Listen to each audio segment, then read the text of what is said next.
एक बार की बात है, एक गरीब औरत थी जिसका नाम आयशा था। वह एक छोटे से गांव में अपने माता पिता और छोटे भाई बहनों के साथ रहती थी।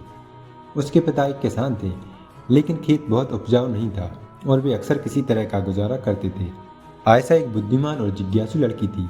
वह अपने आसपास की दुनिया के बारे में जानना पसंद करती थी। वह एक वैज्ञानिक बनने का सपना देखती थी, लेकिन वह जानती थी कि अपने परिवार की वित्तीय स्थिति के कारण उसे अपना लक्ष्य हासिल करना मुश्किल होगा। एक दिन आयशा के पिता बीमार पड़ गए।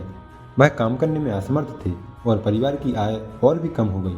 आयशा को अपने परिवार की मदद करने के लिए स्कूल छोड़ना पड़ा।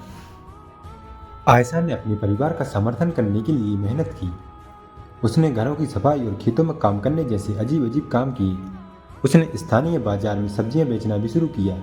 अपनी व्यस्त दिनचर्या के बावजूद आयशा ने वैज्ञानिक बनने के अपने सपने को कभी नहीं छोड़ा।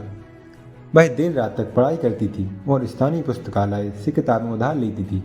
उसने घर पर भी अपने स्वयं के प्रयोग करना शुरू कर दिया। कई सालों की कड़ी मेहनत और दृढ़ संकल्प के बाद आयशा ने आखिरकार अपने सपने को हासिल कर लिया। उसने विश्वविद्यालय में दाखिला लिया और वह वैज्ञानिक बन गई। उन्होंने विज्ञान क्षेत्र में महत्वपूर्ण योगदान दिया। आयशा की कहानी हम सभी के लिए एक प्रेरणा है। यह दिखाता है कि अगर हम अपने दिमाग में रखते हैं और अपने सपनों को कभी नहीं छोड़ते हैं तो कुछ भी संभव है। यह भी दिखाता है कि हमारे जुनून का पालन करना महत्वपूर्ण है, भले ही यह मुश्किल हो।